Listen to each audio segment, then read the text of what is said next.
Nanginginig ang mga kamay ni Hiraya habang buhat-buhat ang tray na naglalaman ng agahan para sa pamilya Valderrama.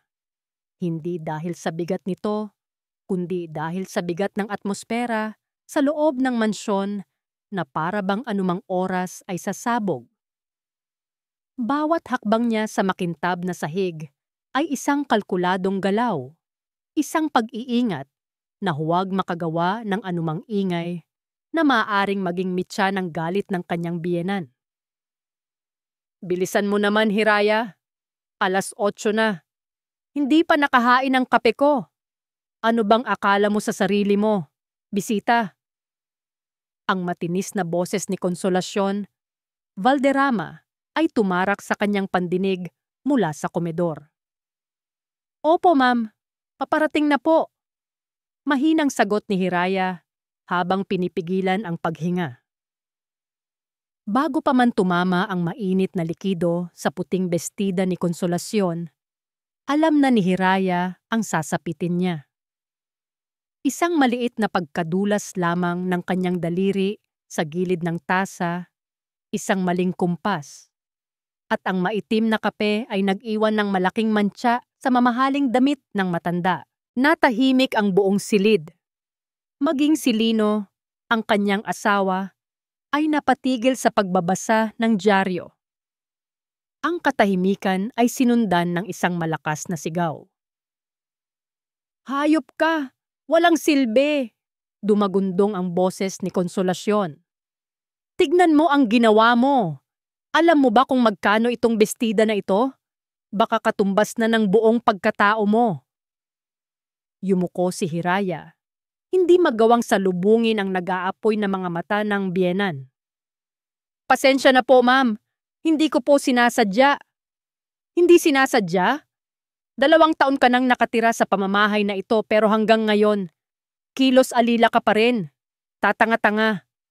Kinuha ni Konsolasyon ang isa pang tasa ng kape at ibinuhos ito sa sahig, malapit sa paa ni Hiraya. Linisin mo yan! Dalian mo! Napapikit si Hiraya. Naramdaman niya ang init ng luhang namumuo sa kanyang mga mata, ngunit pinigilan niya ito. Ayaw niyang ipakita sa kanila na mahina siya. Ayaw niyang bigyan sila ng isa pang dahilan para pagtawanan siya. Tumingin siya kay Lino, naghahanap ng kahit kaunting tulong, ng kahit isang salita ng pagtatanggol. Ngunit ang kanyang asawa ay umiwas ng tingin.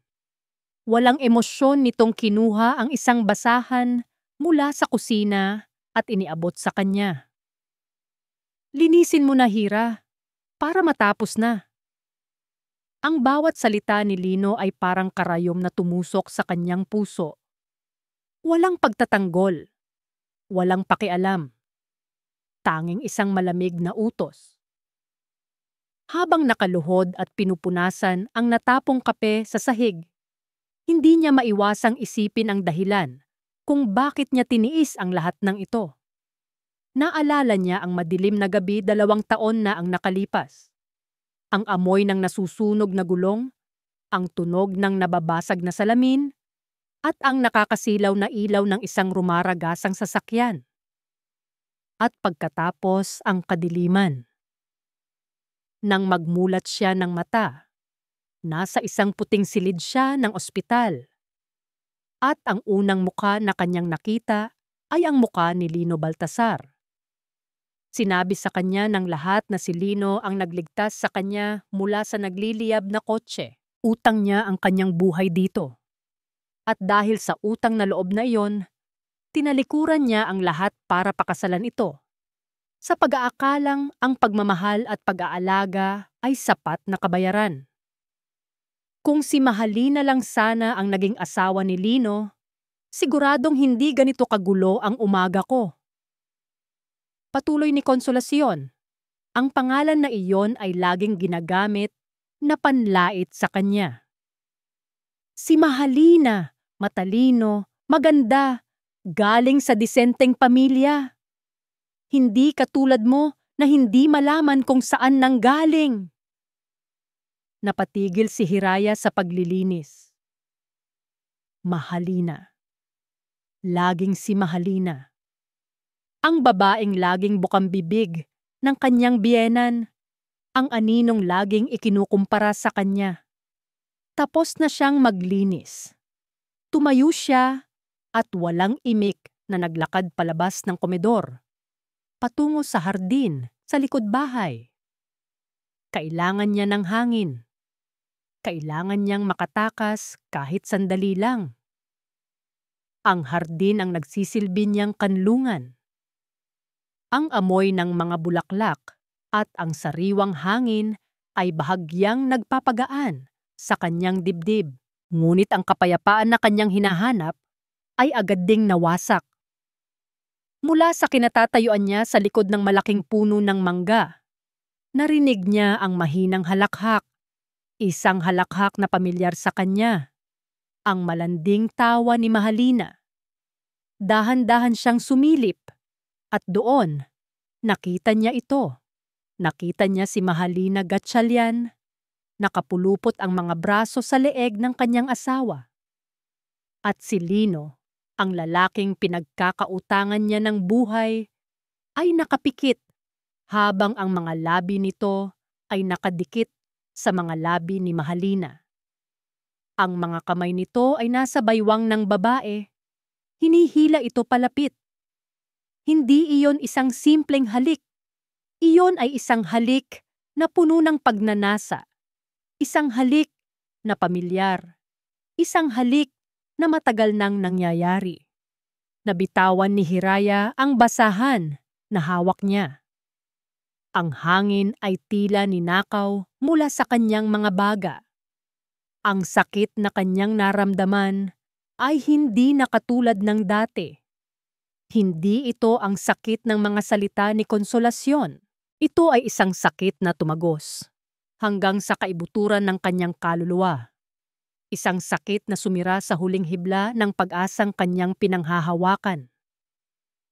Ang 2 taon ng pagtitiis, ng pagpapakumbaba, ng paglunok ng sariling pride. Lahat ay nag-flashback sa kanyang isipan. At lahat ng iyon para sa isang kasinungalingan. Tumulo ang luha mula sa kanyang mga mata. Ngunit hindi niya ito pinunasan. Hinayaan niya itong dumaloy. Ang bawat patak ay simbolo ng bawat araw na tiniis niya. Subalit habang pinagmamasdan niya ang eksena sa kanyang harapan, may nagbago sa kanyang mga mata. Ang sakit ay dahan-dahang napalitan ng kawalan. Ang kawalan ay napalitan ng lamig. Isang lamig na nakakakilabot. Isinara niya ng mahigpit ang kanyang mga kamao. Ang mga kuko niya ay bumaon sa kanyang palad. At sa pagitan ng paghikbi at katahimikan, isang bagay ang namatay sa loob ni Hiraya. At isang bago at mas mapanganib ang isinilang. Hindi nagpunas ng luha si Hiraya. Hinayaan niyang matuyo ang mga ito sa kanyang pisngi habang naglalakad siya pabalik sa loob ng bahay. Bawat hakbang niya ay mas matatag, mas may bigat. Ang Hiraya na nakaluhod at nagpupunas ng kape kanina ay namatay na sa hardin. Ang naglalakad ngayon ay isang estranghero sa bahay na iyon. Isang estrangherong may daladalang hatol. Sa komedor, nagpapatuloy ang tawanan. Nagkukwento si Mahalina tungkol sa isang mamamahaling bag na balak niyang bilhin. At si Konsolasyon naman ay tuwang-tuwa na sumasang-ayon. Habang si Lino ay nakangiting nakikinig na para bang wala siyang asawang nasasaktan. Huminto si Hiraya sa bungad ng silid-kainan. Ang tunog ng kanyang pagtigil ay sapat na para maputol ang kanilang masayang usapan. Sabay-sabay silang napalingon sa kanya. Ang mga ngiti ay unti-unting naglaho sa kanilang mga labi. Aba, nandito ka pa pala. Sarkastikong sabi ni Konsolasyon. Ngunit may halong pagtataka sa kanyang boses. Napansin niya ang pagbabago sa tindig ni Hiraya. Hindi na ito nakayuko. Diretso ang kanyang tingin at ang mga mata nito na dati puno ng lungkot ay blangko at malamig na ngayon. Hindi sumagot si Hiraya. Dahan-dahan siyang naglakad palapit sa hapagkainan. Ang tanging maririnig lamang ay ang mahinang tunog ng kanyang mga paa sa sahig na gawa sa nara. Walang bakas ng luha, walang emosyon. Tanging isang malamig na determinasyon. Sa kanyang kamay ay may hawak siyang isang brown na folder. Maingat niya itong ipinatong sa gitna ng mesa sa pagitan ng mga mamahaling plato at kubyertos. Ang tunog ng paglapag ng folder ay umaling-awngaw sa nakabibinging katahimikan. "Ano yan?" tanong ni Lino. Ang boses ay naguguluhan. Tumingin siya mula sa folder patungo sa muka ng kanyang asawa na para bang sinusubukang basahin ang iniisip nito. Hindi pa rin umimik si Hiraya. Tinitigan niya sila isa-isa. Ang nagtatakang si Lino, ang mayabang na si Mahalina, at ang nagagalit na si Konsolasyon. "Huwag mo kaming tignan na parang may utang kami sa'yo!" Sigaw ni Konsolasyon. Hindi na matiis ang tensyon. "Kung aalis ka, umalis ka na. Huwag ka nang mag-iwan ng basura sa pamamahay ko." Sa wakas, nagsalita si Hiraya. Ang kanyang boses ay kalmado, ngunit may talim na kayang humiwa. "Tapos na po ang pagpapanggap ko." Isang simpleng pangungusap, ngunit para itong kulog na yumanig sa buong silid. Anong ibig mong sabihin?" Nag-aalangang tanong ni Lino. Ngunit inunahan na siya ng kanyang ina. Tumayo si Konsolasyon. Itinuro si Hiraya. "Anong pagpapanggap ang sinasabi mo? Ang sabihin mo, lumabas na ang tunay mong kulay. Isa kang walang utang na loob. Matapos ka naming patirahin dito, pakainin. Ito ang igaganti mo. Walang hiya ka." Sa salitang walang hiya, gumalaw si Hiraya. Hindi para umiyak o umatras. Kinuha niya ang folder mula sa mesa. Sa isang mabilis na kilos na hindi inaasahan ng lahat, itinaas niya ang kanyang kamay at ibinagsak ito. Hindi sa mukha ni Konsolasyon, kundi gamit ang folder. Isang mabilis at malutong na sampal ng papel at katotohanan ang tumama sa pisngi ng matanda. Plak! Napaatras si Konsolasyon, gulat na gulat. Napahawak siya sa kanyang pisngi, hindi dahil sa sakit, kundi dahil sa kahihiyan. Kumalat ang ilang papel mula sa folder sa sahig. Divorce papers. Nakasulat sa malalaking letra sa unang pahina. "Ito," sabi ni Hiraya. Ang boses niya ay naging matigas na parang bakal. Binitawan niya ang natitirang laman ng folder sa mesa. "Ito ang nararapat sa isang pamilyang walang utang na loob. Isang pamilyang mapagpanggap at manloloko." "Hiraya?" sigaw ni Lino. Sa wakas ay nakahanap ng boses. Tumayo siya, ngunit hindi siya makalapit. Tila may isang pader na hindi makita ang nakaharang sa pagitan nila. Hindi siya pinansin ni Hiraya. Ang kanyang mga mata ay nakatuon lamang kay Konsolasyon, na ngayon ay namumula sa galit. "Sawa na akong maging anino sa bahay na ito. Sawa na akong maging tagapaglingkod ninyo. At higit sa lahat." Lumingon siya at tiningnan ng diretso si Lino, kasama na rin si Mahalina, na ngayon ay namumutla. "Sawa na akong maging tanga." Pagkasabi noon, tumalikod na si Hiraya. Naglakad siya papalayo ng hindi lumilingon. Bawat hakbang ay isang pagputol sa kadenang gumapos sa kanya sa loob ng 2 taon. Narinig niya ang pagsigaw ni Lino sa kanyang pangalan. Narinig niya ang pagmumura ni Konsolasyon.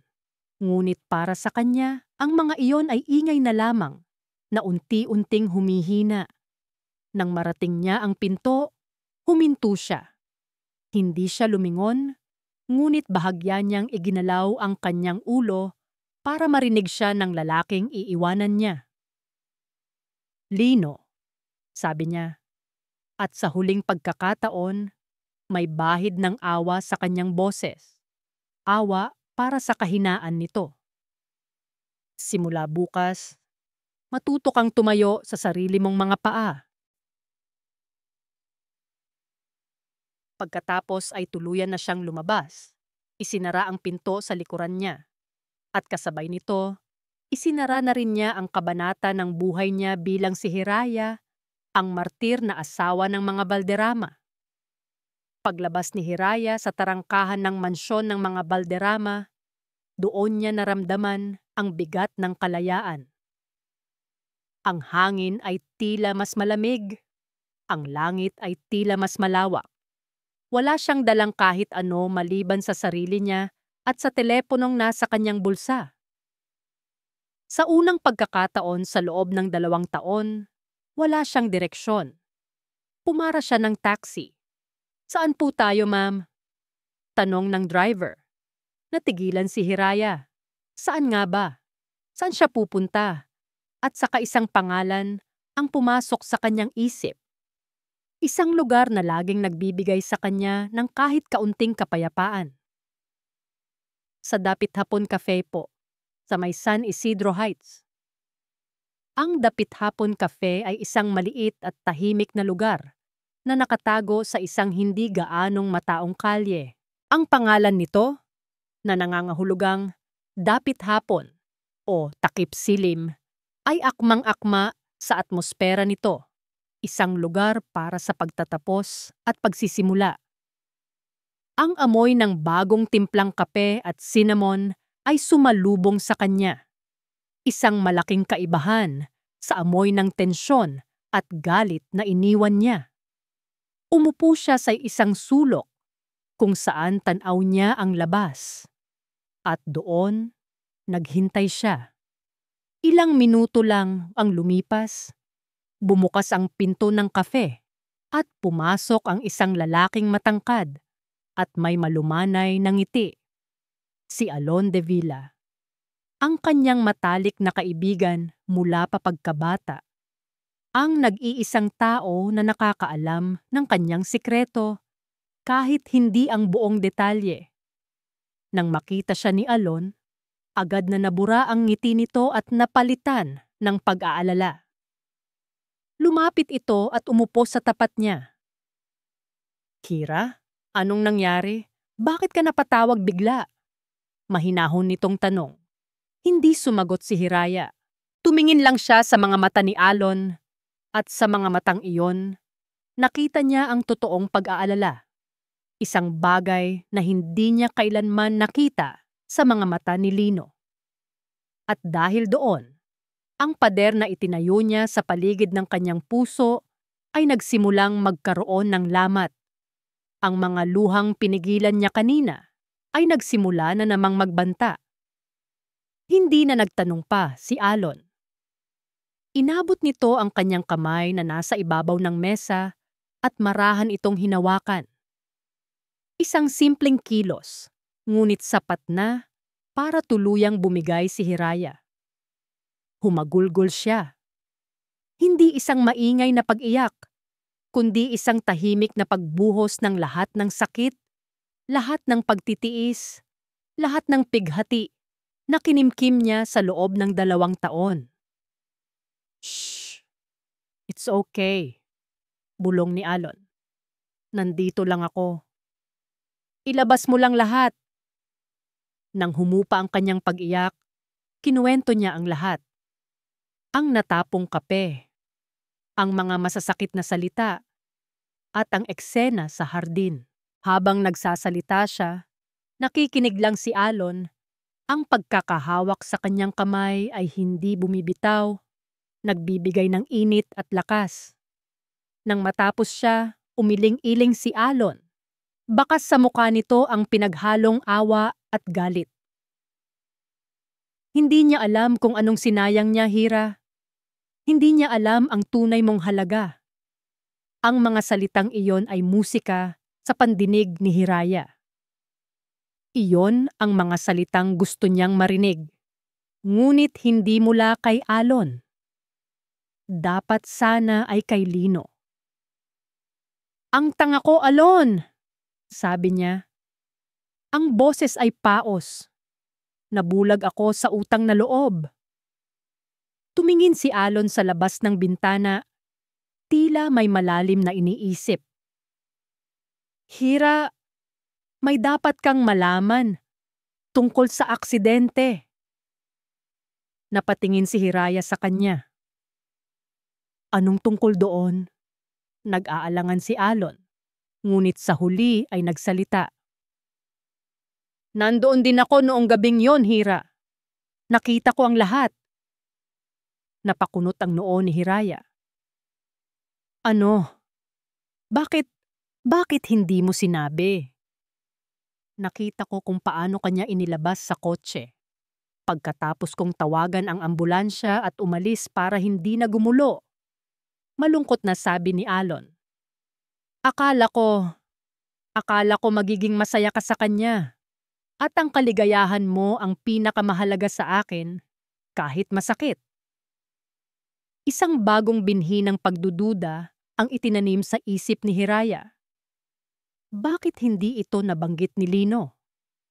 Bakit ang kwento sa kanya ay siya lang mag-isa ang nandoon? Ngunit bago pa niya maproseso ang lahat, pinutol na ni Alon ang kanyang pag-iisip. Pero hindi na yan ang mahalaga ngayon. Ang mahalaga ay malaya ka na. Anong plano mo? Tumingin si Hiraya sa kanyang mga kamay. Ang pagiging malaya ay nakakatakot. Pero kasabay nito, nagbigay ito sa kanya ng isang bagay na matagal nang nawala. Kapangyarihan. Uminom siya ng tubig at itinuwid ang kanyang likod. Ang Hiraya na umiiyak kanina ay nawala na ulit. Mayroon akong gagawin. Isang bagay na dapat ko nang ginawa noon pa. Nagpaalam siya kay Alon at lumabas ng kafe. Ngayon, alam na niya kung saan pupunta. Sumakay siya ulit ng taxi at sinabi ang isang address na hindi pa niya nababanggit sa kahit sino sa nakalipas na 2 taon. Ang address ng isang pribadong kondominium sa puso ng business district. Pagpasok niya sa penthouse unit, ang karangyaan nito ay isang sampal sa simpleng buhay na kanyang pinili. Malawak na sahig na gawa sa marmol. Mga bintanang mula sahig hanggang kisame na may tanawin ng buong syudad. At mga muebles na sumisigaw ng yaman. Ito ang kanyang mundo. Ang mundong tinalikuran niya para sa isang kasinungalingan. Naglakad siya papunta sa kanyang walk-in closet. Hinubad niya ang luma at kupas na bestida na suot niya. Ang uniforme ng kanyang pagiging alila. Inihagis niya ito sa basurahan. Kumuha siya ng isang itim na silk robe at isinuot ito. Tinanggal niya ang simpleng katernong nag-iipit sa kanyang buhok at hinayaan itong lumugay sa kanyang likuran. Humarap siya sa isang malaking salamin. Ang babaeng nakatingin pabalik sa kanya ay hindi na si Hira, ang asawa ni Lino. Ito si Hiraya Soliman, ang nag-iisang anak at tagapagmana ng Soliman Prime Holdings, isang reyna na napilitang lisanin ang kanyang trono. Ngayon, handa na siyang bawiin ito. Kinuha niya ang kanyang telepono at nag-dial ng isang numero. Isang ring lang. Sinagot ito agad.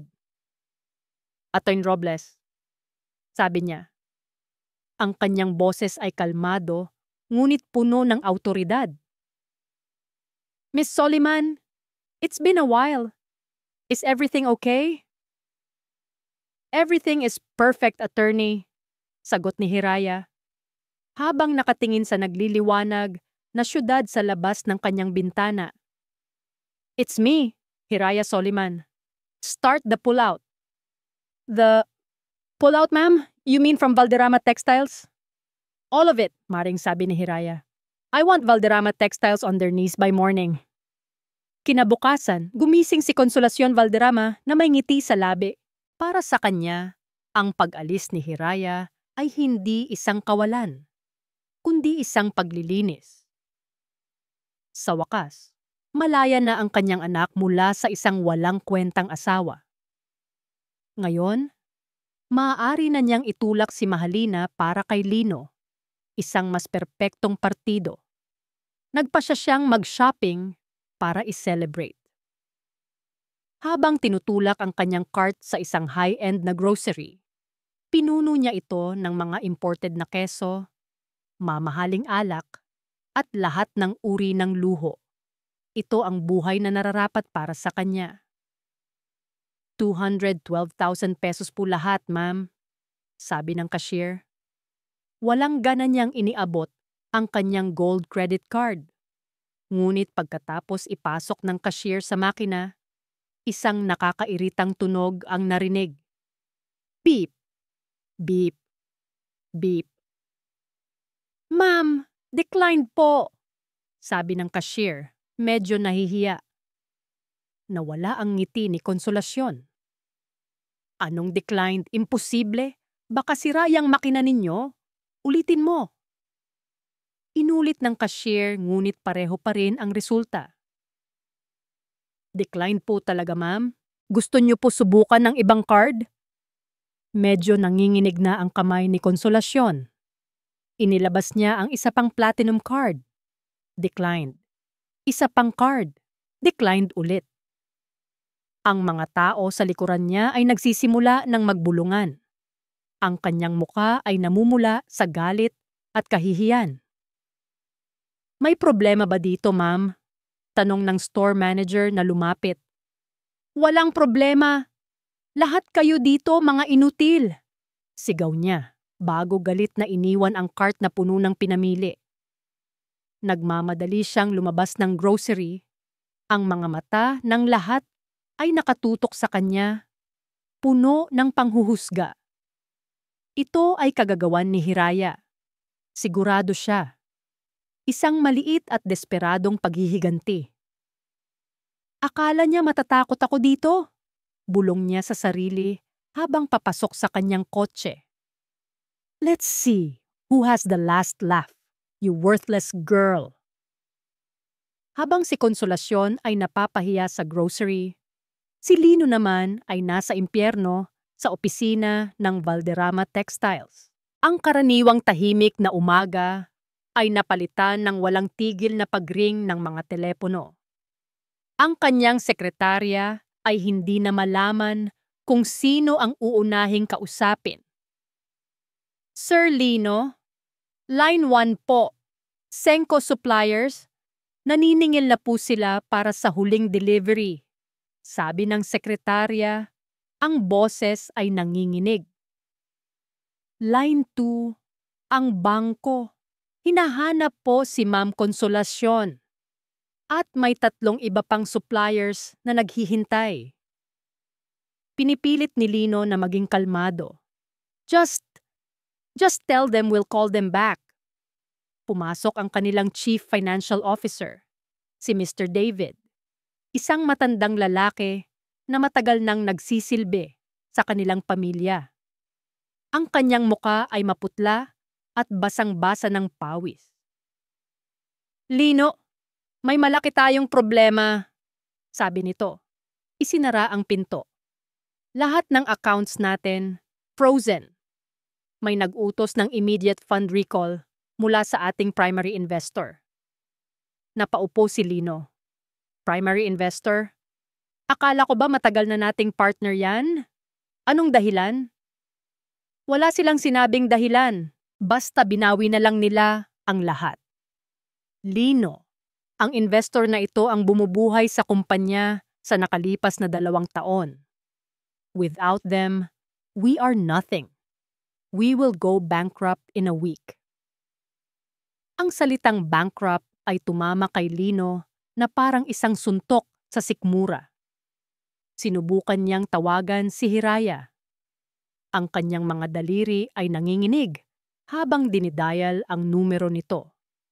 Ngunit diretso lang ito sa voicemail. Sinubukan niya ulit. Voicemail. Sinubukan niya ng 10 beses pa. Wala.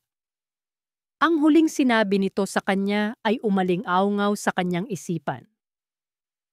Simula bukas, matuto kang tumayo sa sarili mong mga paa. Hindi niya inakala na literal pala ang ibig sabihin nito. Isang malamig na takot ang gumapang sa kanyang buong katawan. Hindi ito isang maliit na paghihiganti. Ito ay isang deklarasyon ng giyera. Nang gabing iyon, sa mansyon na ngayon ay parang morgue sa sobrang tahimik, hinarap siya ni Mahalina. "Lino baby, anong nangyayari?" Tanong nito, ngunit walang bakas ng pag-aalala sa boses. Tanging pagkainip. "Tinawagan ako ng butik. Hindi raw pumasok yung bayad mo para sa bag na ipinangako mo sa akin." "Maha, please, not now." Pakiusap ni Lino. Hawak ang kanyang ulo. "May problema sa kumpanya." "Problema? Anong klaseng problema?" Tinaasan siya nito ng kilay. "Don't tell me wala ka ng pera. Paano na ako? Paano na yung mga plano natin?" "Hindi ko alam," sigaw ni Lino. Sa unang pagkakataon ay nawalan ng kontrol. "Hindi ko alam, okay? Ang alam ko lang, umalis si Hiraya at biglang gumuho ang lahat." Nakita niya ang pagbabago sa ekspresyon ni Mahalina. Mula sa pagkainis patungo sa pagkadismaya. Ang babaeng mahal niya, ang babaeng ipinagpalit niya sa kanyang asawa, ay nakatingin sa kanya na para bang isa siyang talunan. Gabi na nang makatanggap ng tawag si Konsolasyon sa kanyang pribadong linya. Isang numero na pamilyar sa kanya. Ang manager ng bangko nila. "Good evening, Mrs. Valderrama," sabi ng boses sa kabilang linya, formal at malamig. "I'm just calling to inform you about the status of your corporate accounts. As per the main holding firm's directive, all assets linked to Valderrama Textiles are currently frozen, pending liquidation." "Anong ibig mong sabihin? Sino ang nag-utos niyan?" "I'm sorry, ma'am, but it was a directive from the top. We cannot go against it." "Sino ang top na yan? Sino ang investor na yan? Sabihin mo sa akin ang pangalan." Desperadong sigaw ni Konsolasyon. Mayroong sandaling katahimikan sa kabilang linya. "Ang nag-iisang may-ari po ng investment firm na sumusuporta sa inyo nitong nakaraang 2 taon," sabi ng bank manager. Ang boses ay walang emosyon. Ay ang Soliman Prime Holdings. Soliman Prime Holdings. Ang pangalan ay parang isang banyagang salita sa pandinig ni Konsolasyon. Wala itong koneksyon. Wala itong ibig sabihin sa kanya. Ngunit naramdaman niya sa bigat ng pagkakasabi nito na ang pangalang iyon ang magiging sanhi ng kanilang pagbagsak. Ang boardroom ng San Isidro Textile Consortium ay napuno ng tensyon. Ang mga pinuno ng pinakamalalaking kumpanya ng tela sa rehiyon ay naroroon. Kabilang na ang ilang miyembro ng pamilya Valderrama, si Konsolasyon at si Lino, na nakaupo sa isang sulok. Ang kanilang mga mukha ay puno ng desperasyon at pag-asa. Nagmakaawa sila para sa isang emergency meeting na ito. Umaasang makakakuha ng tulong o kahit anong pautang para isalba ang kanilang nalulunod na negosyo. Nakatayo si Hiraya sa likod ng isang one-way mirror sa katabing silid. Pinagmamasdan ang lahat. Kasama niya si Alon na nakatayo sa kanyang tabi at si Attorney Robles na may hawak na isang tumpok ng mga dokumento. "Handa ka na ba?" Mahinang tanong ni Alon. Ang kanyang mga mata ay nagpapakita ng suporta. Tumango si Hiraya. Huminga siya ng malalim. Ang itim na power suit na suot niya ay parang isang baluti. Ang kanyang buhok ay nakapusod ng maayos. At ang kanyang muka ay mayroong makeup na nagpapatingkad sa kanyang awtoridad. Hindi para magpaganda. Hindi na siya ang babaeng nagpupunas ng natapong kape. Siya na ngayon ang magdidikta kung sino ang malilinis sa industriya. They look pathetic, sabi ni Attorney Robles habang nakatingin sa mga Valderrama. They are. Simpleng sagot ni Hiraya, walang bakas ng awa sa kanyang boses. Let's begin. Pumasok si Attorney Robles sa boardroom. Agad na tumahimik ang lahat. Good morning, ladies and gentlemen. Thank you for attending this emergency meeting. Formal na bati ng abogado. Nandito po tayo para pag-usapan ang biglaang pagbagsak ng Valderrama Textiles at ang epekto nito sa ating industriya. Agad na tumayo si Consolacion. Attorney, salamat po sa pagpapaunlak. Ang Valderrama Textiles po ay biktima ng isang biglaang at hindi makatarungang pagbawi ng pondo. Humihingi po kami ng tulong sa consortium. Pinutol siya ni Attorney Robles. Pinutol siya ni Mrs. Valderrama. Bago po tayo dumating dyan, kailangan po muna nating pakinggan ang panig ng investor na tinutukoy ninyo. Sila po ang nagpatawag ng pulong na ito. At ang may-ari mismo ng Soliman Prime Holdings ay naririto upang harapin kayo. Isang kumpas mula sa abogado at dahan-dahang bumukas ang malaking pinto ng boardroom.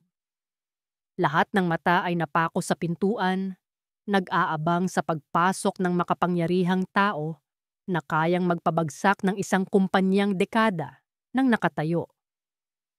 Inaasahan nila ang isang matandang lalaki na may bigote o isang striktang babae na may edad na.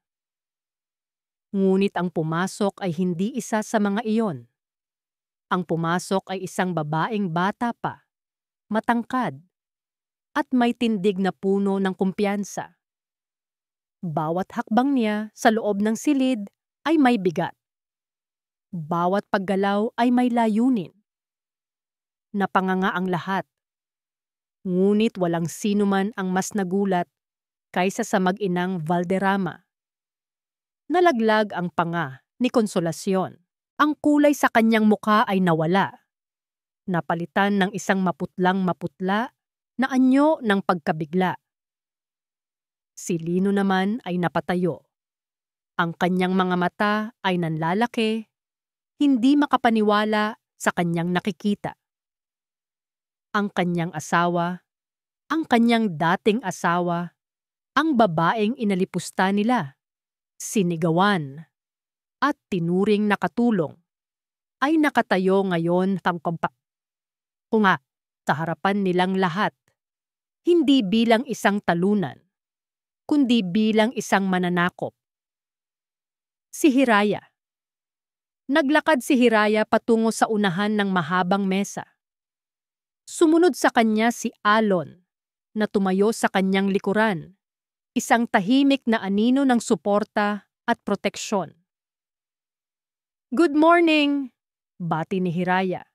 Ang kanyang boses ay kalmado, ngunit malinaw, at umalingaw-ngaw ito sa bawat sulok ng silid. For those who don't know me, I am Hiraya Soliman, CEO of Soliman Prime Holdings. Tumingin siya sa paligid. Sinasalubong ang mga tingin ng pagtataka at pagkamangha. At pagkatapos, ang kanyang mga mata ay dahan-dahang dumapo at tumitig sa mag-inang Valderrama, and the major investor you've been relying on for 2 years. Ang bawat salita ay parang isang suntok na tumama ng diretso sa mukha ni na Consolacion at Lino. Ang katotohanan ay mas masakit pa sa sampal. Ang pera na ipinang-shopping ni Consolacion, ang perang nagpaaral kay Lino sa isang mamahaling unibersidad. Ang perang bumuhay sa kanilang marangyang pamumuhay. Lahat ay galing sa babaeng tinapakan-tapakan lang nila. Hindi maaari. Nauutal na sabi ni Lino. Nagsisinungaling ka. Hindi siya pinansin ni Hiraya. Ang kanyang atensyon ay na kay Konsolasyon, na ngayon ay nanginginig sa kinatatayuan. For 2 years, I poured my own money into your failing company. For 2 years, I kept you afloat. Not because you were good businessmen, but because I was married to your son. I did it out of a misplaced sense of loyalty, a debt I thought I owed. Tumingin siya kay Lino at sa unang pagkakataon, may nakitang emosyon ang lalaki sa mga mata niya. Hindi galit, kundi awa. It turns out, the debt was a lie. Anong karapatan mong gawin to sa amin? Sigaw ni Konsolasyon. Sa wakas ay nakahanap ng boses, puno ng galit at pagtanggi. Isang malamig na ngiti ang sumilay sa mga labi ni Hiraya. Tumingin siya sa mga miyembro ng board. Valderrama Textiles is bankrupt. Soliman Prime Holdings is officially withdrawing all its assets. As for the consortium, I strongly advise against providing any financial aid. It would be a foolish investment. Pagkatapos, ibinalik niya ang kanyang tingin kay Konsolasyon. Ang ngiti ay nawala na, napalitan ng isang matigas na ekspresyon. The floor is yours, Mrs. Valderrama. Please, tell us why we should save your company. Nakatayo lang si Konsolasyon, walang masabi. Ang lahat ng kanyang kayabangan, ang lahat ng kanyang pagmamataas, ay gumuho sa isang iglap. Sa harapan ng lahat, sa harapan ng babaeng kanyang hinamak, siya ay walang-wala. Pag-alis nila sa building ng consortium, sumakay sila sa sasakyan ni Alon. Walang nagsasalita. Nakatingin lang si Hiraya sa labas ng bintana, pinagmamasdan ang mga gusali na kanilang nilalampasan. Ngunit ang totoo ay wala siyang nakikita. Ang eksena sa boardroom ay paulit-ulit na naglalaro sa kanyang isipan. Ang pagkabigla sa mukha ni Lino. Ang pagbagsak ng kayabangan ni Konsolasyon. Nakaramdam siya ng isang kakaibang klase ng kawalan. Nakuha na niya ang simula ng kanyang paghihiganti. Naipakita na niya sa kanila kung sino ang tunay niyang pagkatao. Ngunit, bakit parang kulang pa? Bakit ang pakiramdam ng tagumpay ay mapait? Okay ka lang? Ang malumanay na boses ni Alon ang pumutol sa katahimikan. Ibinaling ni Hiraya ang kanyang tingin dito. Nakatuon ang mga mata ni Alon sa daan, ngunit ramdam niya ang pag-aalala nito para sa kanya. Hindi ko alam, mahinang sagot niya. Akala ko, kapag ginawa ko to, magiging masaya ako. Pero, bakit parang ang bigat pa rin? Hindi agad sumagot si Alon. Ipinagpatuloy nito ang pagmamaneho hanggang sa marating nila ang isang mataas na lugar sa labas ng syudad. Isang scenic viewpoint na tinatawag na Vista Point, kung saan tanaw ang buong San Isidro. Ipinatay nito ang makina ng sasakyan. Ang tanging maririnig na lang ay ang ihip ng hangin. Dahil ang paghihiganti, hindi nakakagamot ng sugat, hira, sabi ni Alon, ngayon ay nakatingin na sa kanya. Tinatakpan lang nito ang sakit, pero nandyan pa rin. Tumango si Hiraya. Tama si Alon. Ang sugat na dulot ng 2 taon ng panloloko ay masyadong malalim. At ang sugat na yan, pagpapatuloy ni Alon, ang kanyang boses ay bumaba, puno ng pagsisisi, ay nagsimula sa isang kasinungalingan na dapat ay matagal ko nang winakasan. tumingin si Hiraya sa kanya, naguguluhan. Alon, anong ibig mong sabihin? Sinabi mo na sa akin na nandoon ka. Hindi mo pa alam ang buong kwento, Hira. Huminga ito ng malalim, tila naghahanda para sa isang mabigat na revelasyon. Biglang nag-iba ang paligid. Ang tahimik na Vista Point ay napalitan ng isang madilim at masukal na daan sa isipan ni Alon. Naalala niya ang gabing iyon. 2 taon na ang nakalipas.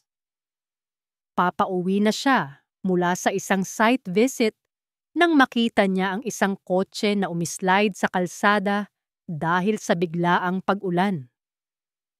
Sumusunod ito sa kanya. Kilala niya ang kotse. Kotse ni Hiraya. Ang tunog ng kumakaskas na metal sa aspalto ay nakakabingi. Nakita niya kung paano umikot-ikot ang sasakyan ni Hiraya bago ito bumangga sa isang puno at tumigil.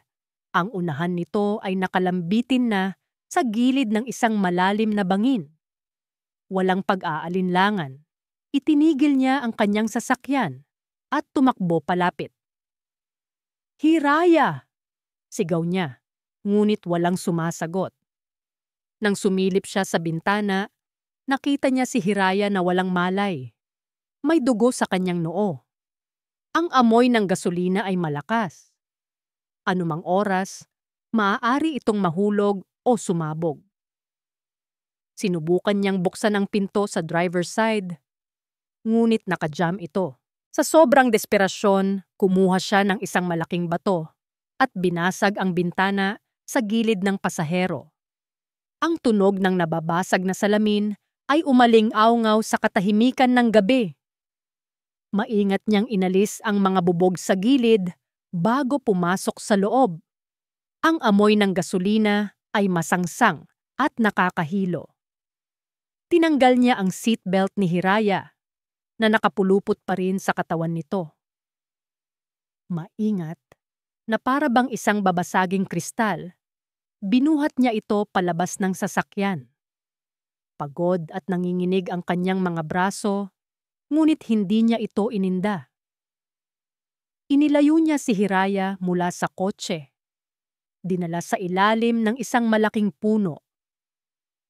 Ilang segundo lamang matapos niya itong maibaba, nang ligtas sa damuhan, isang malakas na tunog ng pag-give way ng lupa ang kanilang narinig. Ang kotse ni Hiraya ay tuluyan ng dumausdos at nahulog sa kadiliman ng bangin sa ibaba, na sinundan ng isang malakas na pagsabog. Napapikit si Alon, yakap-yakap ang walang malay na si Hiraya. Kung na-late lang siya ng ilang segundo, sinuri niya ang pulso nito. Mahina, ngunit tumitibok. Buhay siya. Sakto namang may isa pang sasakyan siyang natanaw na paparating. Pamilyar ang sasakyan. Kay Lino. Noong mga panahong iyon, alam niyang nililigawan na ni Lino si Hiraya. Isang desisyon ang kailangan niyang gawin. Kung mananatili siya at makita silang magkasama, tiyak na magiging eskandalo. Masisira ang pangalan ni Hiraya. Ang pinakamahalaga ay ligtas na ito. Mabilis niyang kinuha ang kanyang telepono, nag-dial ng emergency number, at ibinigay ang lokasyon bago mabilis na nagtago sa likod ng mga puno. Mula sa dilim, pinanood niya ang pagdating ni Lino.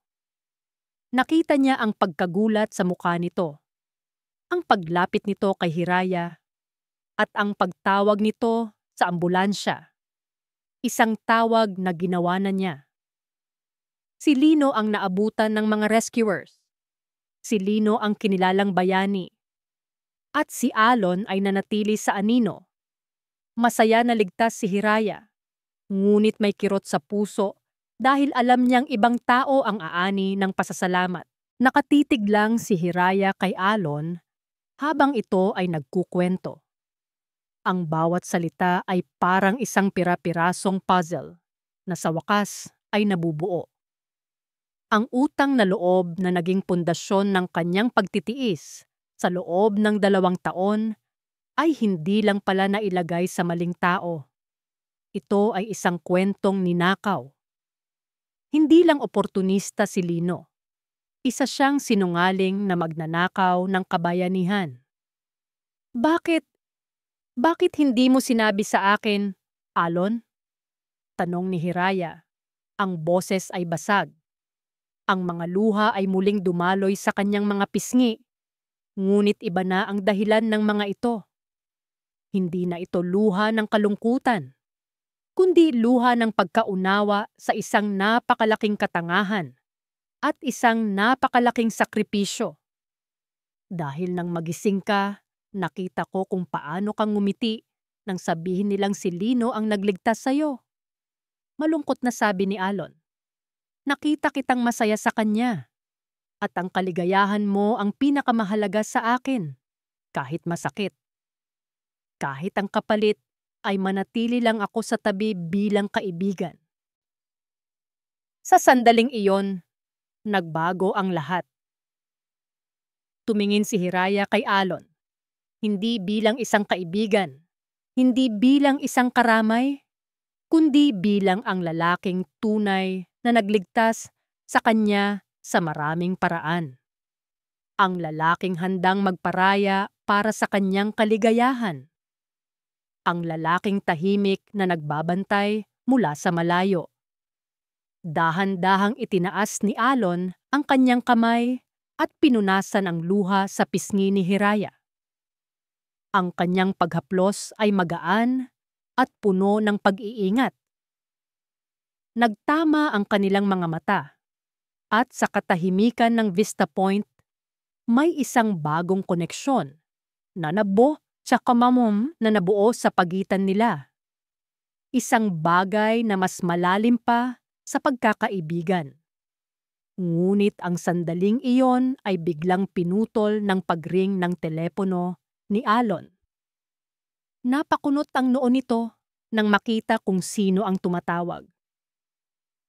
Sandali lang, Hira, sabi niya bago sagutin ito. Hello? Yes, this is he. Anong nalaman mo? Sigurado ka ba dyan? Sige. Send me the full report. Thank you. Ibinaling niya ang tingin kay Hiraya, ngunit ang malumanay na ekspresyon sa kanyang mukha kanina ay nawala na. Napalitan ito ng pagkabigla at isang madilim na anino ng takot. Alon, anong problema? Nag-aalalang tanong ni Hiraya. Tumingin si Alon sa kanya at ang mga salitang lumabas sa bibig nito ay nagpatigil sa pag-ikot ng mundo ni Hiraya. Hira, yung private investigator na kinuha ko para tingnan ulit ang police report ng aksidente mo. Tumawag siya. Huminto ito sandali, tila nahihirapang sabihin ang mga susunod na salita. He said it wasn't an accident. Napahawak si Hiraya sa kanyang dibdib. Anong ibig mong sabihin? Tumingin si Alon ng diretso sa kanyang mga mata. Ang boses ay seryoso at puno ng panganib. The brake lines were cut. Ang balita na ang kanyang aksidente ay isang pagtatangka sa kanyang buhay ay parang isang lason na dahan-dahang kumakalat sa buong sistema ni Hiraya. Ang paghihiganti niya sa mga balderrama ay biglang naging isang maliit na bagay kumpara sa katotohanang may isang taong nagnanais na mawala siya sa mundo.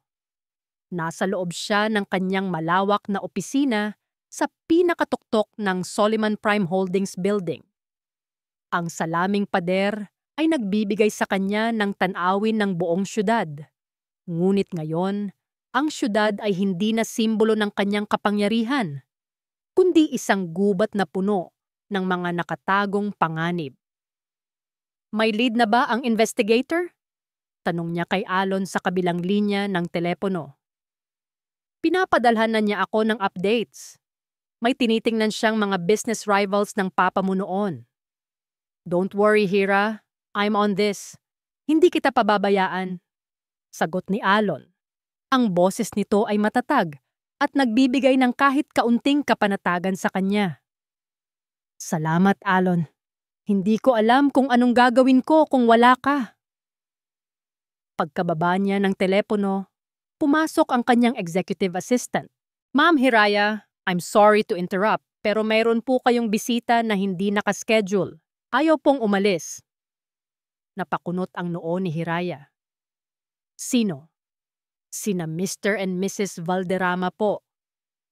Isang malamig na kuryente ang gumapang sa likod ni Hiraya. Anong ginagawa nila dito?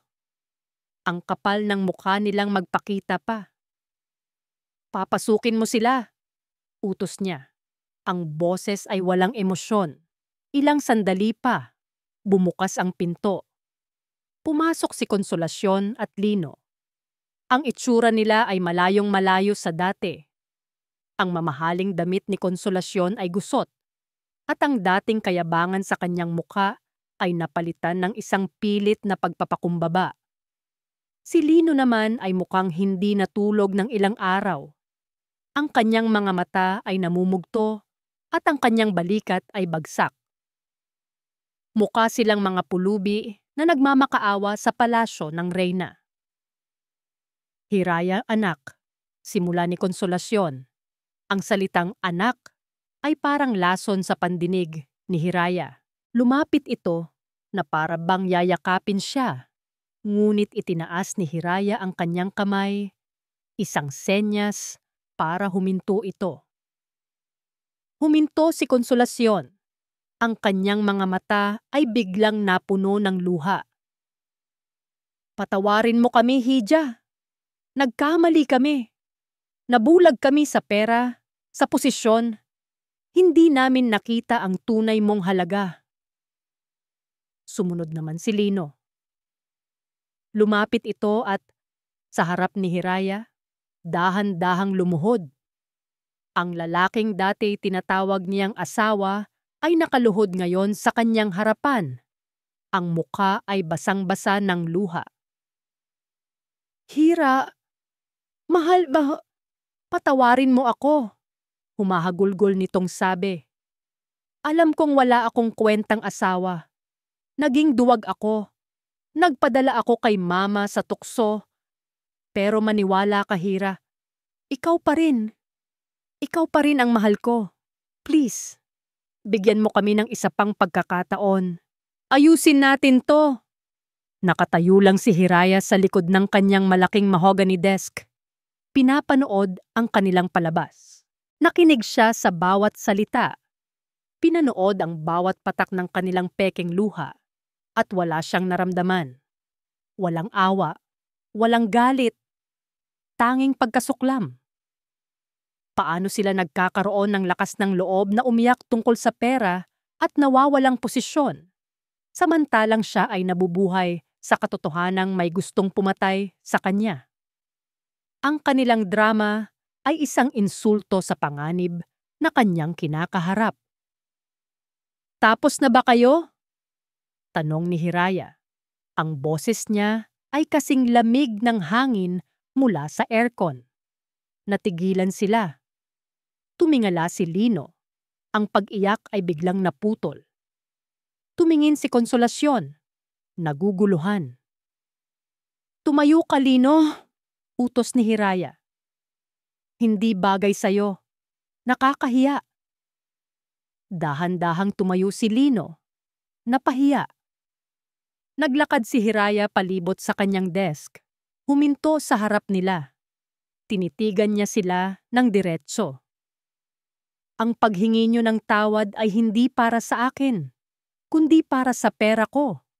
At pareho na nating alam na wala na kayo noon.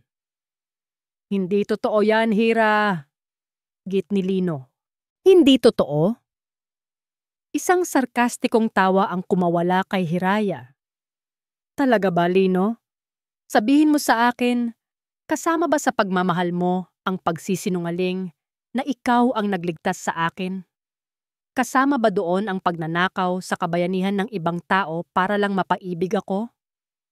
Nalaglag ang panga ni Lino. Alam na niya. Huwag na tayong maglokohan. Pagpapatuloy ni Hiraya, ang kanyang tingin ay bumaling kay Konsolasyon. Alam ko kung bakit kayo nandito. Dahil bangkarote na kayo. Dahil wala na kayong panggastos sa mga luho ninyo. Ang mga luhang yan, itinuro niya ang kanilang mga muka. Hindi yan para sa akin. Yan ay para sa mga nawala ninyong credit card. Sa wakas, ang maskara ni Konsolasyon ay nagsimulang mag-crack. Ang pekeng lungkot sa kanyang mga mata ay dahan-dahang napalitan ng galit na hindi na maitago. Paano mo nagagawang maging ganito kawalang puso? Natutunan ko sa pinakamagaling, sagot ni Hiraya. Natutunan ko sa inyo. Babamasi. Inamsi.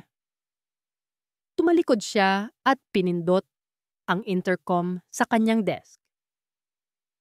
Security, paki-escort ang mga bisita ko palabas ng building.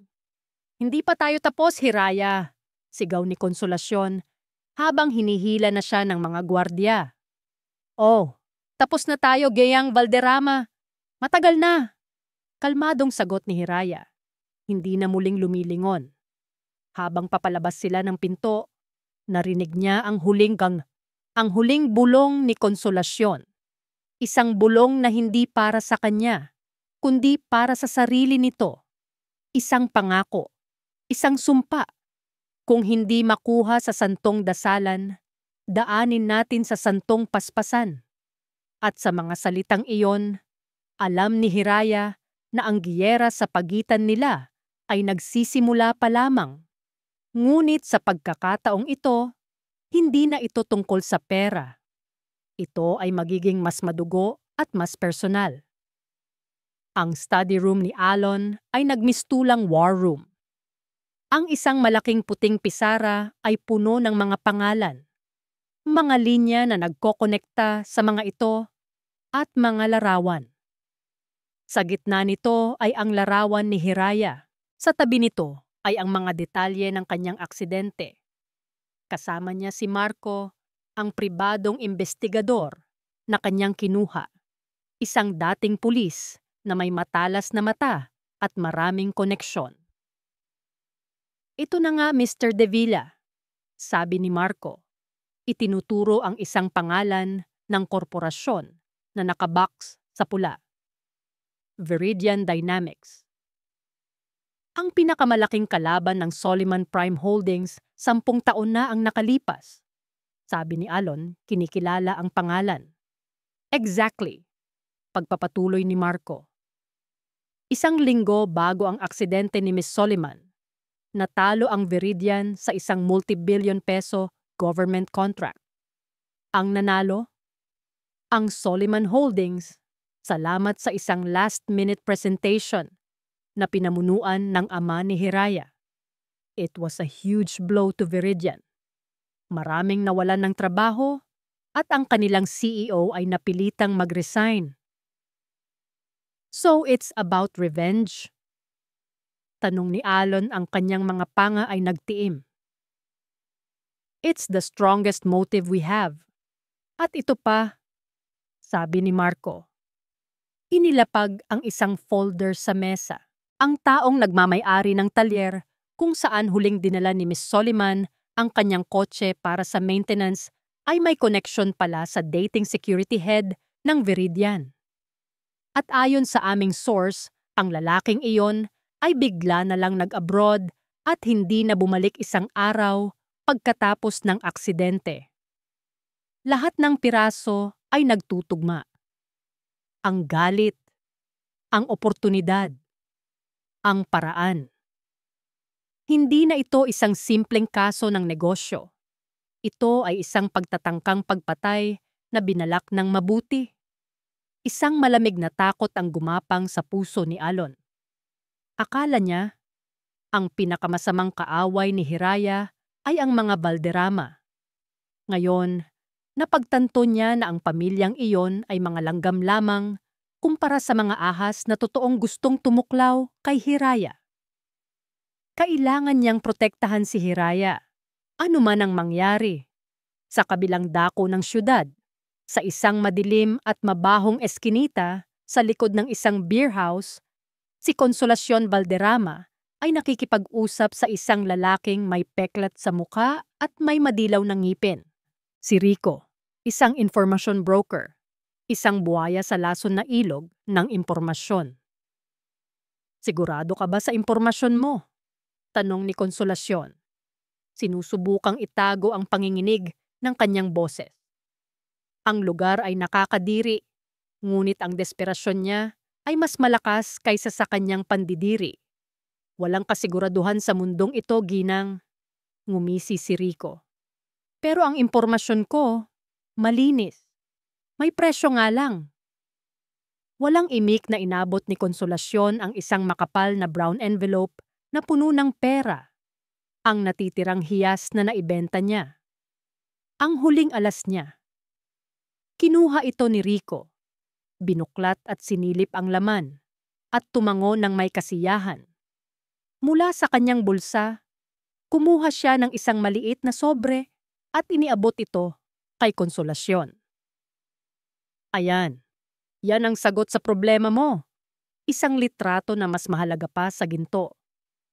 Mabilis itong kinuha ni Consolacion at nagmamadaling bumalik sa kanyang luma at pinaglumaang kotse. Nanginginig ang kanyang mga kamay habang binubuksan ng sobre. Sa loob, may isang litrato. Medyo malabo. Kuha mula sa malayo, ngunit malinaw pa rin.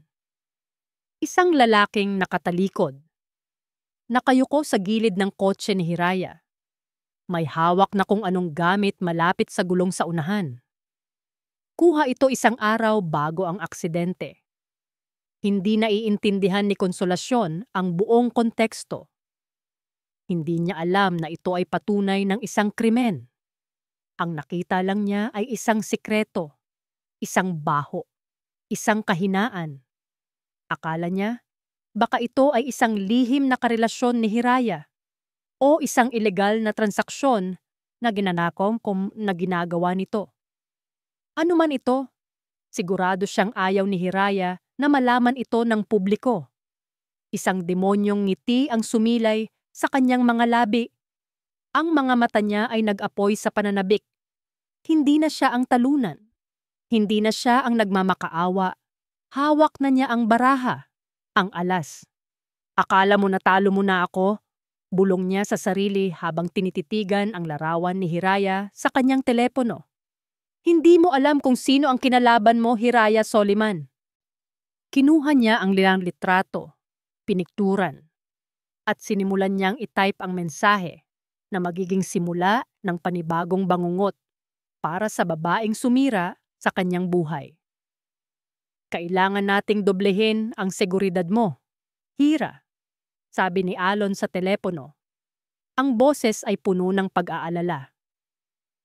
Hindi biro ang mga taong ito. Kung nagawa nila noon, kaya nilang ulitin ngayon. Nasa penthouse unit niya si Hiraya, nakatingin sa labas ng bintana. Ang balita ay hindi pa rin lubusang nagsisink in. Sino, Alon? Sino ang may ganitong galit sa pamilya natin? Huwag kang mag-alala. Malalaman din natin. Ang mahalaga, mag-iingat ka. Papunta na ako dyan. Biglang natigil ang pagsasalita ni Alon nang marinig niya ang isang matinis na tunog ng notification mula sa kabilang linya. Napatigil din si Hiraya. Tumingin siya sa kanyang telepono na nasa ibabaw ng mesa. May bagong mensahe. Mula sa isang numerong hindi rehistrado. Dahan-dahan niyang kinuha ang telepono. Mayroon itong isang attachment, isang litrato. Binuksan niya ito. Ang kanyang puso ay biglang tumigil sa pagtibok. Ito ang litrato. Ang litrato ng isang lalaki na may ginagawa sa kanyang sasakyan. Ang patunay. At sa ilalim nito, isang maikling mensahe na nagpatindig sa lahat ng balahibo sa kanyang katawan. Alam ko ang sikreto mo. Mag-usap tayo. Kung ayaw mong kumalat to. Ang litrato sa screen ng telepono ni Hiraya ay parang isang bintana sa isang bangungot na hindi niya alam na nangyari. Ang lalaking nakayuko sa kanyang sasakyan, ang text message. Hindi na ito tungkol sa negosyo o paghihiganti. Buhay niya ang nakataya. Hira? Anong nangyari? Anong text yan? Ang boses ni Alon sa kabilang linya ay puno ng pag-aalala. Ngunit tila nanggagaling ito sa napakalayo. Nanginginig ang kanyang kamay habang binabasa ng malakas ang mensahe. Alam ko ang sikreto mo. Mag-usap tayo kung ayaw mong kumalat to. Isang sandaling katahimikan. At pagkatapos, ang boses ni Alon ay naging matigas. At puno ng awtoridad. Huwag kang sasagot. Huwag kang gagawa ng kahit ano. Papunta na ako dyan. Ilock mo ang lahat ng pinto. Pagkababa ng telepono, ginawa ni Hiraya ang sinabi nito. Ang kanyang penthouse, na dati simbolo ng kanyang kapangyarihan at kalayaan, ay bigla na lang naging isang gintong hawla. Sino ang nagpapadala nito? Ang Viridian Dynamics ba na sinabi ni Alon? O may iba pa? Ang takot ay isang malamig na kamay na humahaplos sa kanyang batok. Habang si Hiraya ay nakikipagbuno sa takot sa kanyang penthouse sa kabilang bahagi ng syudad, ang pamilya Valderrama ay hinaharap ang sarili nilang katapusan. Ang balita ng pag-bankrupt ng Valderrama Textiles ay opisyal nang lumabas sa lahat ng business journals. Ngunit ang pinakamasakit na dagok ay hindi iyon. Isang malaking truck mula sa bangko ang nakaparada sa harap ng kanilang mansyon. Mga unipormadong lalaki ang walang awang naglalabas ng kanilang mga gamit. Ang mga antigong muebles, ang mga mamahaling painting, ang mga chandelier, ang bawat bagay na sumisimbolo sa kanilang yaman ay inilalabas at ikinakarga sa truck na parang basura. Isang malaking foreclosed na karatula ang isinabit sa kanilang tarangkahan. Mga magnanakaw, walang hiya kayo, amin to. Sigaw ni Konsolasyon, sinusubukang itulak ang mga tauhan ng bangko, ngunit wala siyang magawa. Ang kanyang buhok ay gulo, ang kanyang damit ay gusot. Ang dating reyna ng sosyalidad ay isa na ngayong nagwawalang matanda sa gitna ng kalye. Ang kanyang kayabangan ay nabasag at ang tanging natira ay isang purong, nakakabaliw na galit. Si Lino naman ay hindi nagsasalita. Hindi siya gumagalaw. Nakaupo lang siya sa gilid ng kalsada, sa tapat ng bahay na kanyang kinalakihan. Pinapanood niya ang pagkawala ng kanyang buhay. Wala na ang kumpanya. Wala na si Mahalina, na hindi na nagparamdam mula pa noong araw ng meeting. At ngayon, wala na rin ang kanilang tahanan. Lahat ay nawala. Ang bigat ng lahat ng kanyang pagkakamali, ang kanyang kahinaan, ang kanyang pagsisinungaling, ang kanyang pagiging duwag, ay bumagsak sa kanya ng sabay-sabay. Yumuko siya, ipinatong ang kanyang mga siko sa kanyang mga tuhod at ibinaon ang kanyang muka sa kanyang mga palad. At doon, sa gitna ng kalsada, sa ilalim ng tingin ng mga tsismosong kapitbahay, ang dating tagapagmana ng Valderrama Textiles ay humagulgol na parang isang batang nawalan ng lahat. Ang kanyang pag-iyak ay hindi maririnig dahil sa pagsigaw ng kanyang ina. Ngunit ito ay mas malalim, mas masakit. Ito ang tunog ng isang lalaking tuluyang gumuho. Bumalik ang atensyon ni Hiraya sa kanyang telepono nang tumunog ito ulit. Isa pang mensahe mula sa parehong numero. 8:00 ng gabi, Bodega number 7, Port Area, mag-isa ka lang. Sakto namang dumating si Alon. Ipinakita niya rito ang mensahe. Huwag kang pupunta. It's a trap, Hira. Mariing sabi ni Alon. Tatawagan natin ang pulis. Hahayaan nating sila ang humawak nito. Umiling si Hiraya. Ang takot sa kanyang dibdib ay napalitan ng isang malamig na determinasyon. Hindi, Alon. Kung tatawag tayo ng pulis, maaaring ituloy niya ang banta niya. Ilalabas niya ang litrato. Magiging eskandalo. Yun mismo ang gusto niya. Gulo. Anong gagawin mo? Susundin mo siya? Kailangan kong harapin kung sino man to, sabi ni Hiraya. Ang boses ay matatag na. Hindi ako pwedeng magtago habang buhay dahil sa takot. Kailangan kong malaman kung sino ang nasa likod nito. Tumingin siya kay Alon. Pero hindi ibig sabihin noon na mag-isa talaga akong pupunta. 8:00 ng gabi. Ang port area ay madilim at halos walang tao. Ang amoy ng alat mula sa dagat ay humahalo sa amoy ng kalawang at langis. Ang tanging maririnig ay ang ugong ng hangin at ang mahinang paghampas ng alon sa mga pundasyon ng pier. Itinigil ni Hiraya ang kanyang sasakyan sa tapat ng isang luma at kinakalawang na bodega na may malaking numerong 7 na nakapinta sa gilid. Bago bumaba, tiningnan niya ang kanyang rearview mirror. Sa di kalayuan, nakatago sa dilim, ay ang sasakyan ni Alon. Nag-aabang. Huminga siya ng malalim. Pinakalma ang kanyang sarili. Itinago niya ang takot sa likod ng isang maskara ng katapangan. Naglakad siya patungo sa bodega. Ang malaking metal na pinto nito ay bahagyang nakaawang. Dahan-dahan niya itong itinulak. Isang nakakabinging langit-ngit ang umaling-awngaw sa katahimikan. Pumasok siya sa loob. Ang bodega ay malawak at halos walang laman, maliban sa ilang mga kahon na nakatambak sa gilid. Isang bombilya na nakasabit sa gitna ang nagbibigay ng kaunting liwanag, lumilikha ng mahahabang at nakakatakot na anino. Nandito na ako. Sigaw ni Hiraya. Ang kanyang boses ay nag-echo sa loob ng malawak na espasyo. Magpakita ka. May gumalaw mula sa likod ng isang tumpok ng mga kahon. Isang anino. Dahan-dahan itong lumabas at humakbang patungo sa liwanag.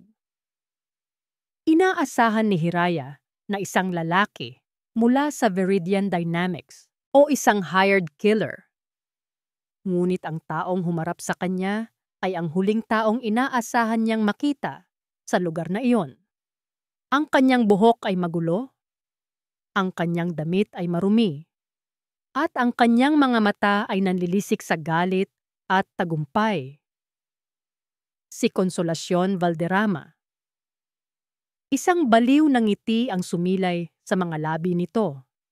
Isang ngiti na nagpatindig sa lahat ng balahibo ni Hiraya. Sorpresa! Nakatayo si Consolacion sa ilalim ng nag-iisang bumbilya. Ang kanyang anino ay humahaba at sumasayaw sa sahig na parang isang halimaw. Ang kanyang pagtawa ay umaling-awngaw sa loob ng bodega. Isang tawang hindi na nagmumula sa kayabangan, kundi sa purong desperasyon at kabaliwan. Ikaw? Ang tanging salitang lumabas sa bibig ni Hiraya, puno ng pagkalito at pagkamuhi. Paano? Hindi mo inaasahan, di ba? Sabi ni Consolacion. Lumalakad palibot sa kanya na parang isang mandaragit na pinaglalaruan ang kanyang biktima. Akala mo, dahil lang nawala ang pera namin, talo na kami? Akala mo ganun lang kadali yon? Hindi mo kilala ang isang Valderrama. Hiraya, hindi kami basta-basta sumusuko. Anong gusto mo, Konsolasyon? Mariing tanong ni Hiraya. Itinatago ang panginginig ng kanyang mga kamay sa kanyang likuran. Kailangan niyang patagalin ang usapan. Kailangan niyang bigyan ng oras si Alon. Huminto si Konsolasyon sa harap niya. Ang ngiti sa labi nito ay nawala, napalitan ng isang mapait na ekspresyon. Gusto kong ibalik mo ang lahat ng kinuha mo sa amin. Ang bahay, ang kumpanya, ang dignidad.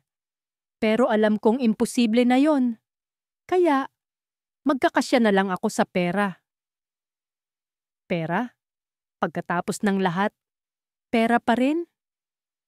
Hindi makapaniwalang sabi ni Hiraya. Oo, pera, sigaw ni Konsolasyon. Ang kanyang boses ay pumipiyok. Ang pera na bumubuhay sa mundong ito. Ang pera na dapat ay sa amin. Ang perang ipinagkait mo. Inilabas nito ang telepono mula sa bulsa. Ipinakita nito ang litrato. 100,000,000, Hiraya. Yan ang babayaran mo para sa katahimikan ko. Ibibigay mo sa akin ang pera at ang litratong ito, kasama ang lahat ng kopya nito, ay mananatiling isang sikreto. Isang maliit na kabayaran para sa pagpapanatili ng malinis mong pangalan. Tinitigan ni Hiraya ang litrato at pagkatapos ay ang babaeng nasa harap niya. Ngayon, naiintindihan na niya. Si Konsolasyon, sa kanyang pag-desperate, ay nakahanap ng isang piraso ng katotohanan. Ngunit hindi niya alam ang buong kwento. Akala niya, ito ay isang simpleng blackmail. Hindi niya alam na ang hawak niya ay ebidensya sa isang mas malaking krimen. At ang kamangmangan na iyon, ang magiging kanyang kapahamakan. At kung hindi ako pumayag, hamon ni Hiraya. Isang malamig na kislap ang dumaan sa mga mata ni Konsolasyon. Kung hindi ka papayag, bukas na bukas din, ang litratong yan ay nasa bawat front page ng dyaryo at sa bawat chismis sa TV. Ang CEO ng Soliman Holdings may lihim na itinatago. Ano kaya ang sasabihin ng board of directors mo? Ng mga kliyente mo? Guguho ka, Hiraya. Sisirain kita, tulad ng ginawa mo sa amin. Huminga ng malalim si Hiraya. Oras na. Hindi mo gagawin yan. At bakit hindi? Dahil hindi mo alam kung ano talaga ang hawak mo. Sabi ni Hiraya. Ang kanyang boses ay biglang naging kalmado at puno ng kumpiyansa. Napakunot ang noo ni Konsolasyon. Naguguluhan. Hindi yan simpleng litrato ng isang sikreto, Konsolasyon. Pagpapatuloy ni Hiraya, dahan-dahang humahakbang palapit. Ang litratong yan ay ebidensya sa isang attempted murder case. Ang lalaking yan ay sinisira ang preno ng sasakyan ko. At ang paggamit mo niyan para mangikil sa akin ay hindi lang basta blackmail. Extortion iyan, gamit ang ebidensya sa isang malubhang krimen. Mas mabigat ang kaso, mas matagal ang kulong. Ang kulay sa mukha ni Konsolasyon ay unti-unting nawala habang pinoproseso ang kanyang mga sinabi. Ang kanyang pagiging kampante ay napalitan ng pag-aalinlangan at pagkatapos ay ng takot.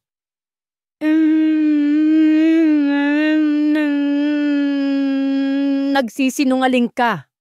Talaga ba? Isang boses ng lalaki ang biglang umaling aungaw mula sa madilim na sulok ng bodega. Mula sa likod ng mga kahon, lumabas si Alon. Hindi siya nag-iisa. Kasama niya si Marco, ang investigador, at 2 unipormadong pulis. Huli na ang lahat, Konsolasyon. Alam na namin ang buong kwento, sabi ni Alon. Ang kanyang mukha ay matigas na parang bato. Napaatras si Konsolasyon, ang kanyang mga mata ay nanlalaki sa gulat at takot. Tumingin siya mula kay Alon, sa mga pulis, at pabalik kay Hiraya. Nahulog niya ang kanyang telepono. Wala na siyang kawala. Hindi, nauutal niyang sabi. Mayroon kaming kumpletong report mula sa investigador, sabi ni Marco. Inilalabas ang isang folder na katulad ng hawak ni Hiraya noon. Mayroon kaming testigo na magpapatunay na ang Viridian Dynamics ang nasa likod ng pagsabotahe sa sasakyan. At ngayon, mayroon kaming recording ng buong pag-uusap ninyo ni Miss Soliman dito. Isang malinaw na kaso ng extortion. Lumapit ang dalawang pulis kay Konsolasyon. Gang Valderrama, sumama po kayo sa amin. Inaaresto po namin kayo sa salang extortion. Hindi, sigaw ni Konsolasyon. Nagpupumiglas habang pinupusasan ng mga pulis. Ang kanyang mga mata ay puno ng luha. Totoong luha sa pagkakataong ito. Luha ng pagkatalo at galit. Tumingin siya kay Hiraya. Ang kanyang mukha ay puno ng sukdulan na pagkamuhi. Hindi ka magiging masaya. Isinusumpa ko. Sigaw niya habang kinakaladkad palabas ng bodega. Maririnig mo ang pangalan ko sa bawat bangungot mo. Isinusumpa ko. Ang kanyang mga sigaw ay unti-unting humina hanggang sa tuluyan ng naglaho, nilamon ng katahimikan ng gabi. Naiwan si Hiraya, nakatayo sa gitna ng bodega. Nanginginig ang kanyang buong katawan. Lumapit si Alon at niyakap siya ng mahigpit. Tapos na, Hira. Bulong nito. Tapos na. Isinubsob ni Hiraya ang kanyang mukha sa dibdib ni Alon. Ang bigat na pasan niya sa loob ng 2 taon, ang takot na naramdaman niya sa mga nakalipas na araw, lahat ay bumuhos sa anyo ng luha. Ngunit sa pagkakataong ito, hindi na ito luha ng pighati. Ito ay luha ng kalayaan. Lumipas ang ilang buwan. Ang ingay ng eskandalo ay unti-unting humina at napalitan ng panibagong mga balita. Ang dating CEO ng Viridian Dynamics, kasama ang ilang matataas na opisyal nito, ay naaresto dahil sa corporate sabotage at attempted murder. Si Konsolasyon Valderrama naman ay napatunayang guilty sa kasong extortion at hinatulan ng ilang taong pagkakakulong. Ang pangalan ng mga Valderrama na dati iginagalang sa San Isidro ay naging kasing dumi ng putik. Sa kabilang banda, ang Soliman Prime Holdings, sa ilalim ng pamumuno ni Hiraya, ay lalong tumatag. Ang kanyang matapang na pagharap sa mga pagsubok ay nagbigay sa kanya ng respeto at paghanga mula sa buong business community. Isang hapon, nasa gitna si Hiraya ng isang mahalagang board meeting. Nakaupo siya sa dulo ng mahabang mesa. Pinamumunuan ang diskusyon ng may kumpiyansa at talino. Ang bawat salita niya ay may bigat. Ang bawat desisyon niya ay may basehan. Walang sino man sa silid na iyon ang makakakita ng kahit anong bakas ng babaeng dating naghuhugas ng pinggan at tumatanggap ng panlalait. Ang babaeng nasa harap nila ay isang tunay na reyna, nakaupo sa kanyang karapat-dapat na trono. Pagkatapos ng meeting, habang inaayos niya ang kanyang mga gamit, lumapit ang kanyang sekretarya. Ma'am Hiraya, may naghihintay po sa inyo sa labas. Napakunot ang noo ni Hiraya. Wala siyang inaasahang bisita. Ngunit nang sumilip siya sa labas ng glass door ng kanyang opisina, nakita niya si Alon, nakasandal sa pader, May dalang 2 tasa ng kape at may isang pilyong ngiti sa labi. Isang ngiti na hindi napigilan ni Hiraya na suklian. Akala ko ba may site visit ka ngayon? Tanong ni Hiraya pagkalabas niya. Natapos ko ng maaga, sagot ni Alon. Iniabot ang 1 tasa sa kanya. Namiss ko yung paborito kong CEO eh. Naglakad sila papunta sa isang pribadong balcony na nakakabit sa opisina ni Hiraya. Isang lugar kung saan sila lang ang tao.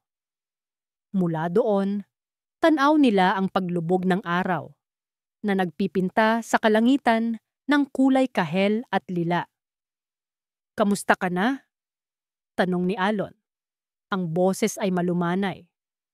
Huminga ng malalim si Hiraya. Dinadama ang sariwang hangin.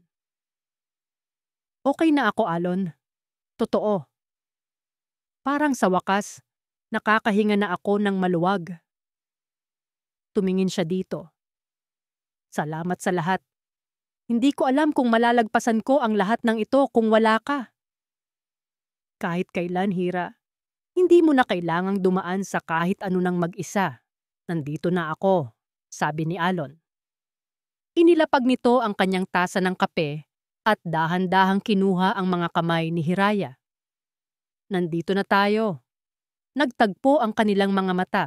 Sa mga mata ni Alon, nakita ni Hiraya ang lahat ng hindi nito masabi noon.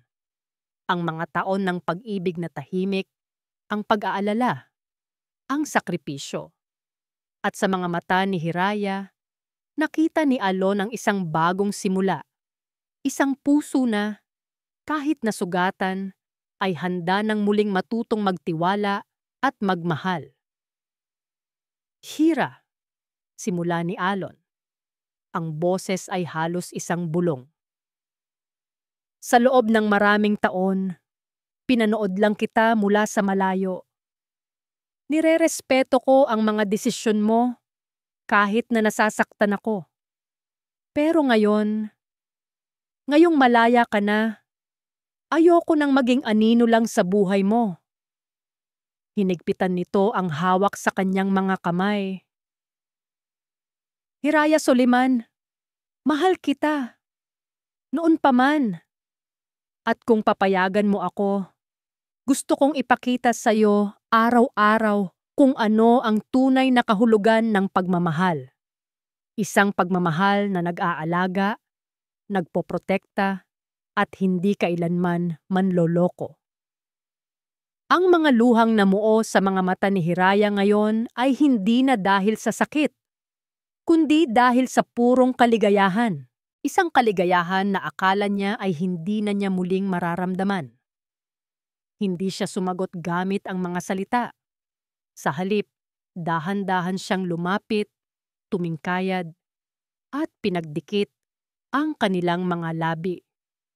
Ito ay isang halik na malayo sa mapusok na halik na nakita niya sa hardin. Ito ay malumanay, mabagal, puno ng pangako, puno ng pasasalamat. Isang halik na nagpapahiwatig ng paghilom ng mga sugat at pagsisimula ng isang bagong kabanata. Nang maghiwalay ang kanilang mga labi, idinikit ni Alon ang kanyang noo sa noo ni Hiraya. Pareho silang nakapikit, dinadama ang sandali. Handa ka na bang sumulat ng bagong kabanata? Tanong ni Alon, ang kanyang hininga ay mainit sa pisngi ni Hiraya. Idinilat ni Hiraya ang kanyang mga mata. Sa unang pagkakataon, ang hinaharap ay hindi na nakakatakot. Ito ay puno ng pag-asa, puno ng liwanag. Ngumiti siya, isang tunay at malayang ngiti. Oo, Alon, handa na ako. 1 taon ang lumipas. Sa isang malaking construction site sa labas ng syudad, sa ilalim ng nakakapasong sikat ng araw, isang lalaki ang nagbubuhat ng isang sakong semento. Ang kanyang mga braso ay matipuno na. Ang kanyang balat ay maitim na dahil sa araw. At ang kanyang mga palad ay makapal na sa kalyo. Ang dating malambot at makinis na mukha ng isang mama's boy ay napalitan ng isang mukhang pinatatag ng pagod at pawis. Nang magpahinga siya sandali, umupo siya sa isang tabi at uminom ng tubig mula sa isang lumang lalagyan. Tumingin siya sa malayo, sa mga nagtataasang gusali na dati kanyang mundo. Walang galit sa kanyang mga mata. Walang pagsisisi. Tanging isang tahimik na pagtanggap. Napabuntong hininga siya. Pinunasan ng pawis sa kanyang noo at muling tumayo para ipagpatuloy ang trabaho. Natutunan na ni Lino Valderrama kung paano tumayo sa sarili niyang mga paa. Sa isang maliit at masikip na apartment sa isang hindi kilalang lugar sa syudad, isang babae ang nakaupo sa harap ng isang lumang telebisyon. Pinapanood niya ang isang lifestyle show na nagtatampok sa mga socialite at mayayamang pamilya. Ang mundong dati kanyang ginagalawan. Ang kanyang mukha ay puno ng kapaitan. Ang kanyang mga labi ay nakakunot sa galit. Mga traidor, mga ahas. Bulong niya sa sarili habang nakatingin sa screen. Ang kanyang mga araw ay puno ng panunood sa buhay na ninakaw mula sa kanya.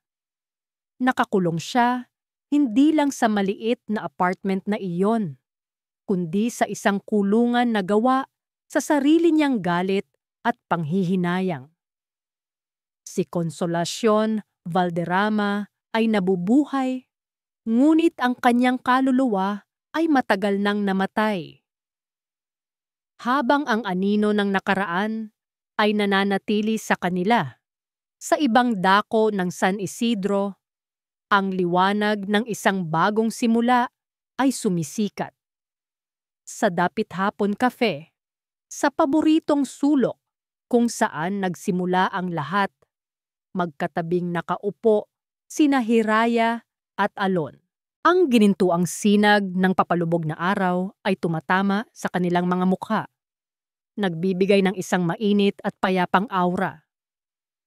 Ang kanilang mga kamay ay magkahawak sa ibabaw ng mesa. Ang kanilang mga daliri ay magkapulupot na tila ba hindi na kailanman maghihiwalay. Nakasandal ang ulo ni Hiraya sa balikat ni Alon, habang tahimik nilang pinagmamasdan ang pagbabago ng kulay ng kalangitan. Wala nang mga board meeting, wala nang mga kaso, wala nang mga kaaway. Tanging sila lang dalawa at ang katahimikan ng sandaling iyon. Naaalala mo ba? Basag ni Hiraya sa katahimikan. Ang kanyang boses ay isang mahinang bulong. Dito ako tumakbo noong araw na umalis ako sa kanila. Gulong-gulo. Wasak na wasak. Ngumiti si Alon at masuyong hinalikan ang tuktok ng kanyang ulo.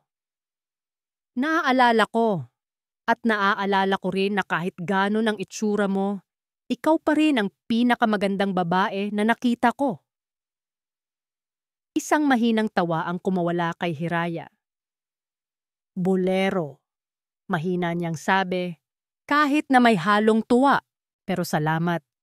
Dahil sa'yo, naniwala ulit ako. Tumingin siya sa paligid ng kafe, sa mga pamilyar na kasangkapan at sa mainit na ilaw nito. Nakakatuwa isipin. Pagpapatuloy niya, ang kanyang tingin ay malalim at puno ng kahulugan. Dito nagsimula ang pagtatapos.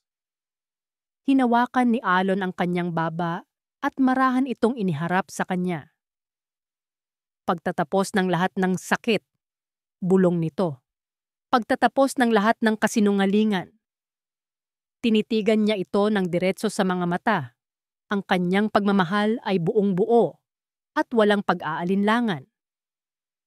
At dito rin magsisimula ang lahat. Sa mga salitang iyon, naramdaman ni Hiraya ang isang kumpletong kapayapaan na bumalot sa kanyang buong pagkatao. Ang lahat ng bigat ay nawala. Ang lahat ng sugat ay naghilom. Ang lahat ng takot ay napalitan ng pag-ibig. Hindi na siya si Hiraya, ang biktima. Hindi na rin siya si Hiraya, ang tagapagmana na uhaw sa paghihiganti. Siya, si Hiraya, malaya, buo, at minamahal.